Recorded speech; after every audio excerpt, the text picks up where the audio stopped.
కింద పడ్డా ఏమన్నాడు తెలుసా భక్తుడు? శత్రువా నా మీద అతిశయపడకు. తర్వాత నేను పడినను తిరిగి లేచెదను. నా దేవుడు రాయించాడు, నీతిమంతుడు 7 మార్లు పడినా తిరిగి లెగుస్తాడు అని. నేనైతే చావను, బ్రతికి ఉండి నా దేవుని క్రియలను వివరించెదను. నువ్వు మరణ పడకలో ఉండి రోగివై ఉండాలి. నా మాట ఏముండాలంటే, నేనైతే చావను, బ్రతికి ఉండి నా దేవుని క్రియలు వివరిస్తాను. ఎందుకంటే నా దేవుడు సజీవుడు, సర్వశక్తుడు, స్వస్థపరచు యెహోవా, బాగు చేసేవాడు, బ్రతికించేవాడు, నిలబెట్టేవాడు. చెడిన అవయవాలను కూడా క్రొత్త అవయవాలుగా మార్చగల దమ్మున్నోడు నా దేవుడు. నేనైతే చావను, బ్రతికి ఉండి నా దేవుని క్రియలు వివరిస్తాను. ఈరోజు నేను అనుభవిస్తున్న దారిద్ర్యత నాకు అట్టే కాలం ఉండదు. నా దేవుడు నాకు సమృద్ధిని విడుదల చేస్తాడు. నా దేవుడు ఆకాశ వాకిళ్ళు విప్పుతాడు. నా దేవుడు పట్టజాలంత దీవెన కుమ్మరిస్తాడు. నేను నా దేవుని కొరకు పని చేస్తాను. నా దేవుని ప్రేమ అనేకులకు చూపునట్లు నా చేతులు నా దేవుడు సమృద్ధితో నింపుతాడా. ఒరే సైతానా, నన్ను శోధించే సైతానా, చావు చావు అని శోధిస్తున్న సైతానా, దురాత్మ, పోయేస్తున్నామలో నా దేవుడు నాకు తోడై ఉన్నాడు రా. నేనెందుకు చావాలరా? నువ్వు చావురా, నువ్వు పో నరకానికి. నీకు ఎటుగుడి ఉందో అదేగా, పో. నన్ను శోధిస్తావే దయ్యమా, నీకుంది పాతాళ అగ్ని, పో. నేనైతే సజీవముగా ఉండి నా దేవుని క్రియలు వివరిస్తా. నా దేవుని కోసం బతుకుతా.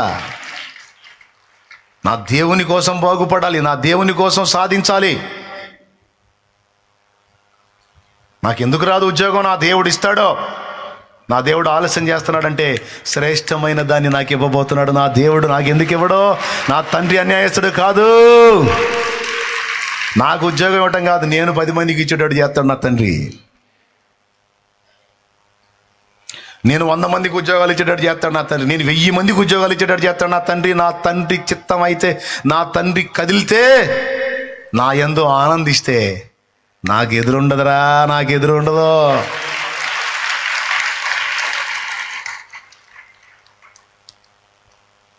నేను సేవ చేస్తాను, అనేక ఆత్మల్ని గెలుస్తాను. ఇప్పుడు నేను కొంచెము చేస్తుండొచ్చు, విస్తారమైన ఆత్మల్ని నా దేవుడు నాకు ఇస్తాడు. విస్తారమైన ఆత్మని గెలవడానికి నా తండ్రి నాకు శక్తిని ఇస్తాడు. శత్రువా నా మీద అతిశయపడకు, నేను సాధిస్తా. నా దేవుడు నాకు తోడై ఉన్నాడు.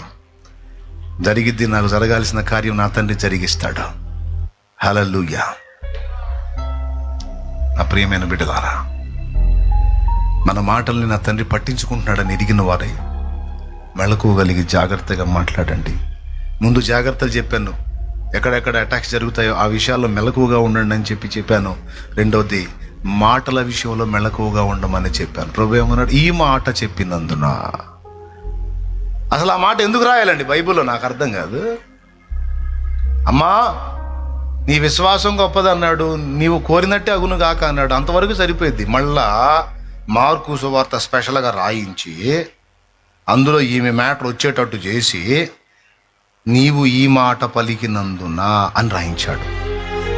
ఈ మాట పలికినందున ఆ దయ్యము నీ కుమార్తెను విడిచిపోయింది అంటే ఈ మాట ఏం పలకపోతే అది పోయేది కాదు అనేగా. అంటే మన మాటల్లో దెయ్యాలు ఉండేది ఉంది, దెయ్యాలు పోయేది కూడా ఉంది అన్నమాట.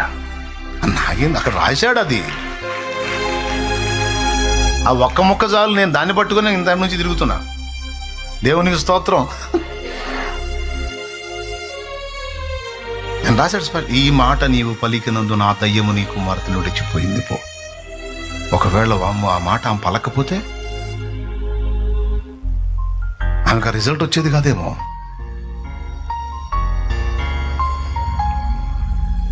చేతులెత్తి దీవించు, ఆశీర్వచనం పలుకు, నీ కుటుంబంతో పలుకు, నీ కోడలతో పలుకు, నీ కొడుకుతో పలుకు, నీ అల్లుడితో పలుకు, నీ మనవ సంతానంతో ఆశీర్వచనం పలుకు. నా పిల్లలారా, నేను జీవము గల దేవుని బిడ్డను, సేవకురాలిని, నేను నా తండ్రిని సేవిస్తున్నాను. నా తండ్రి ఆశీర్వాదము మీ అందరి మీదికి వస్తుంది, వచ్చుగాక.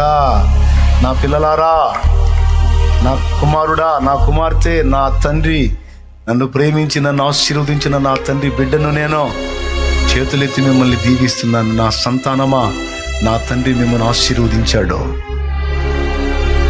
ఆయనకు భయపడి జాగ్రత్తగా బ్రతకండి, వర్ధిల్లుతారు నాయనలారా అను శుభం పలుకు, ఆశీర్వచనం పలుకు, నా దేవుణ్ణి బట్టి దీవెన పలుకు. ఇస్సాకు పలికింది నెరవేరింది, యాకోబు పలికింది నెరవేరింది, యోసేపు పలికింది నెరవేరింది, మోషే పలికింది నెరవేరింది. కావాలంటే చూసుకోండి, మొత్తం నెరవేరినాయి.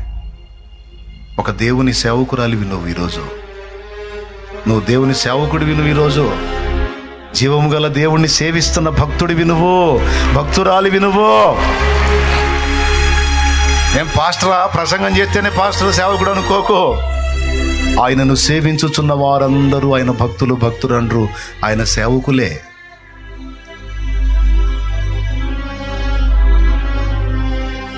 ఈ కొన్ని ప్రత్యేకమైన సేవలు అంతే: వాక్య సేవ, సంగీత సేవ, సువార్త సేవ, ప్రవచన సేవ, ప్రార్థన సేవ. ప్రార్థించడం కూడా అద్భుతమైన సేవ, దాని గురించి అచ్చంగా మాట్లాడు. అట్లా నువ్వు చేసే సేవలు నువ్వు చేస్తున్నావు బిడ్డ. ఆత్మల్ని రక్షిస్తున్నావు, నువ్వు సువార్త చెప్తున్నావు, నువ్వు సువార్తికురాలివి. నా తండ్రి పరిశుద్ధ గ్రంథాన్ని చేతబట్టుకొని సంచరిస్తూ నువ్వు యేసయ్యకు సాక్షిగా ఉన్న బిడ్డవి నువ్వు. నీ ఇంటిని నువ్వు ఆశీర్వదించడానికి యోగ్యురాలివి. నీ పలికి ఆశీర్వచనం నీ ఇంటి మీదకి వచ్చింది, నీ పిల్లల మీదకి వచ్చింది, నీ కుటుంబం మీదకి వచ్చింది. శాపం పలికితే శాపమే వచ్చింది. శాపం పలకొద్దు, దుష్టుడు అట్ట శోధిస్తాడు మనల్ని. వంగొద్దు, దేవుని బట్టి ఆశీర్వచనం పలుకు, శుభం పలుకు. అది ఎంత సీరియస్ అయితేనో నేను ఇంతసేపు చెప్పాను. మనం పలికే మాటలను బట్టి మన పరిస్థితులు మారిపోతున్నాయనే రహస్యాన్ని మర్చిపోవద్దు. దేవునికి స్తోత్రం, హల్లెలూయా. మనం పలికే మాటలను బట్టి పరిస్థితులు మనకు అనుకూలంగా మారిపోతాయి. మీకు తెలియదు, అది ఉందంతే, అదొక రహస్యం అంతే. దేవుని బట్టి, మళ్ళీ విశ్వాసంతో దేవుని బట్టి మనం పలికే మాటలు మన పరిస్థితులను మార్చిపడేస్తాయి. అనుభవించి చెప్తున్నాను చాలాసార్లు. అందుకని జాగ్రత్త. మీరందరూ కూడా మీరేం పలుకుతున్నారో, ఎలా వ్యవహరిస్తున్నారో, ఎలా ప్రయాణిస్తున్నారో, ఎలా ప్రవర్తిస్తున్నారో చూసుకోండి. 3 ముక్కలు. ఫస్ట్ పాయింట్, మనకు శత్రువు ఉన్నాడు, శత్రు గుంపు ఉంది. నిరంతరం మనల్ని శారీరకంగా, మానసికంగా, ఆత్మీయంగా దెబ్బతీయాలని చూస్తూ దాడి జరుగుతుంది. ఆ దాడి నుంచి తప్పించడానికి దేవుడు, ఆయన దూతలు, పరిశుద్ధాత్మ మన కాపుదలుగా ఉన్నారు. కొనకక నిద్రపోక కాపాడుతున్నారు. మొదటి సంగతి. రెండో విషయం, నువ్వు ఉండాల్సిన జాగ్రత్తలో నువ్వు ఉండు. నీ మనసును నిమ్మళ్ళపరుచుకో, నీ దేహాన్ని క్షేమకరంగా కాపాడుకో. ఫాస్టింగ్ ఉంటావా, ఒక క్రమమైన రీతిలో ఉండు. ఘన పదార్థం తీసుకోపోతే లిక్విడ్ అన్నా తీసుకొని ఒక పద్ధతి ప్రకారం ఉండు. రోగం గ్రస్తురాలు ఇందాక ఉండొద్దు, రోగగ్రస్తుడు అయినట్టుగా ఉండొద్దు. కొన్ని కొన్ని కొన్ని మెళకువలు పాటిస్తూ ఫాస్టింగ్ ఉండి, ఇబ్బంది లేదు. స్తోత్రం. నిన్ను భద్రపరచుకో. రెండో విషయం చెప్తున్నాను, నీవు యుక్తమైన మాటలు పలకటం నేర్చుకో. నీవు పలికే మాటలు దయ్యము నీ ఇంటి మీద పని చేసేటట్టు చేస్తాయి. నువ్వు పలికే మాటలు దయ్యముని దరి రాకుండా దూరపరిచేటట్టు కూడా చేస్తాయి. మూడో మాట అన్నాను, యెహోవా మన యందు ఆనందించే విషయం ఒక్కటి మనం జాగ్రత్త తీసుకుంటే చాలు. ఆయన మన యందు ఆనందపడేటట్టు మనం జాగ్రత్త పడితే చాలు. నీకు మెరకగా, అడ్డుగా, కొండల్లాగా, బండల్లాగా ఉన్నాయి కూడా చట్ట సదరం అయిపోతాయి. అంత చేస్తున్నామల్లా. ఇంకా నేనేం పెద్ద మర్మాలు చెప్పలా, ఇంకోటి ఏం చెప్పలా, ఈజీగా నీకు అర్థమయ్యేటట్టు చెప్పా. దేవునికి స్తోత్రం కలుగునుగాక. హల్లెలూయా. ఎట్లా ఆనందపడతాడు దేవుడు మన యందు? మళ్ళీ అదొక అంశం. దేవుడు మన యందు ఎట్లా ఆనందిస్తాడు?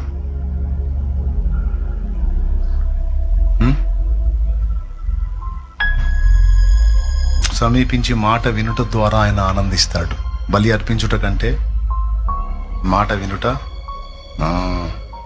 ఒకడు అర్పించిన బలి విషయమై సంతోషపడే కంటే తన మాట విని ఆ మాట చొప్పున నడుచుకోవడానికి ఇష్టపడేవాడి విషయంలో ఆయన ఆనందపడతాడు. దేవుణ్ణి సంతోషపెట్టున్నట్లు జాగ్రత్తగా చూసుకోండి. నా దేవుడు నన్ను బట్టి, నీ మనసాక్షి నీకు చెప్పింది, నా దేవుడు నన్ను బట్టి ఆనందంగా ఉన్నాడా దుఃఖంగా ఉన్నాడా, ఆయన బాధపడే ఏమైనా ఉన్నాయా మార్చుకోవాలి, ఆయన సంతోషించేటట్టు నేను అడుగులు వేస్తున్నానా, నా దేవుడు నా యందు ఆనందిస్తే చాలు. కోటి దయ్యాలు ఏకమై వచ్చిన ఒక్కటి కూడా నా తల మీద ఉన్న వెంట్రుకలు ఒక్కటి కూడా అవి కదిలించండి. ఎందుకంటే ఆయన మన తల వెంట్రుకలన్నీ లెక్కేశాడు.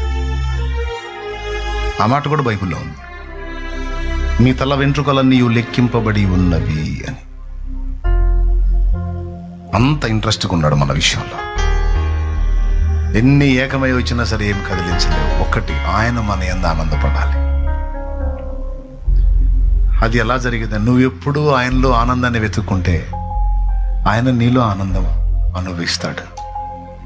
యేసయ్య అన్నాడు, యేసయ్యని గురించి తండ్రి అన్నాడు, ఇదిగో ఈయన నా ప్రియ కుమారుడు, ఈయన యందు నేను ఆనందించుచున్నాను. దావీదునందు ఆనందించాడు, అబ్రహామునందు ఆనందించాడు, భక్తుల యందు దేవుడు ఆనందించాడు, దానియేలునందు దేవుడు ఆనందించాడు, భక్తుల్ని బట్టి ఆనందించాడు, యోసేపునందు ఆనందించాడు. వాళ్ళ వేదనలన్నీ ఆనందాలుగా మారిపోయినాయి. ఆయన మన యందు ఆనందిస్తే మనం ధన్యులం.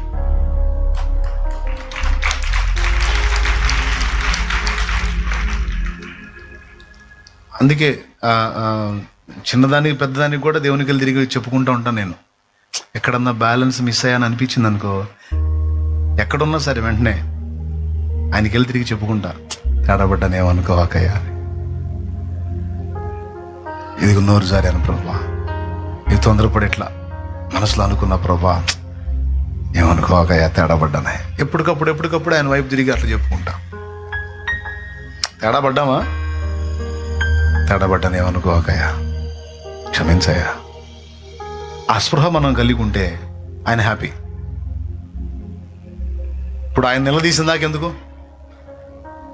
ఆయన నిలదీసిన దాకెందుకండి? రే నువ్వు తేడా అన్నదాకెందుకు?